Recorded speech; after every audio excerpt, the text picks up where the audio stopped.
Cette compétition de football pose ses valises pour la première fois en France et c'est à Reims que ça se passe.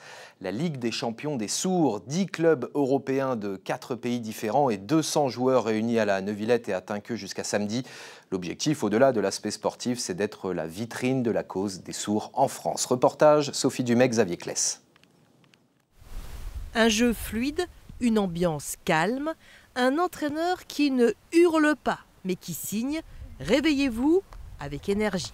Les Noirs et Blancs sont les Rémois face aux Allemands de Essen en bleu.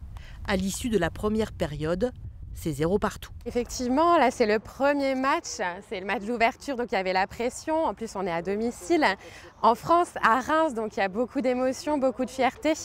Il faut gérer aussi l'équipe. On était prêts vraiment à faire le premier match, mais le démarrage est toujours difficile. Dans les vestiaires, remontée de crampons avec énergie pour déclencher les futurs buts de la seconde période. Pour l'arbitre, il y a juste un petit truc en plus par rapport au match ordinaire. Hier, j'ai utilisé simplement un sifflet. Aujourd'hui, il faut rajouter ce petit objet qui fait que les joueurs puissent comprendre certaines décisions ou tout de suite s'arrêter de jouer. En sachant que quand je siffle, à certains moments, ils ne nous entendent pas. Donc ça, c'est beaucoup plus facile pour eux.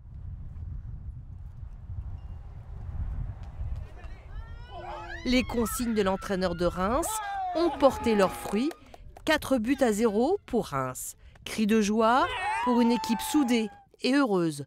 Mais le plus dur reste à venir. Saint-John. Là, jeudi, le match est jeudi contre l'équipe d'Angleterre. C'est l'équipe qui me fait le plus, que je crains le plus. Il y a aussi l'équipe du coup de l'Ipoli, l'équipe de Grèce, qui ont été champions d'Europe l'année dernière. Donc forcément, on joue contre demain. Voilà, il y a des petites craintes. Après, forcément, on a préparé une stratégie. On va voir comment ça va se passer demain, et si on gagne demain, du coup jeudi, ça nous donnera aussi plus de confiance pour affronter l'équipe de Saint-John.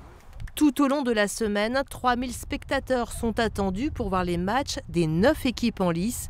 Le prix des places se situe entre 5 et 7 euros.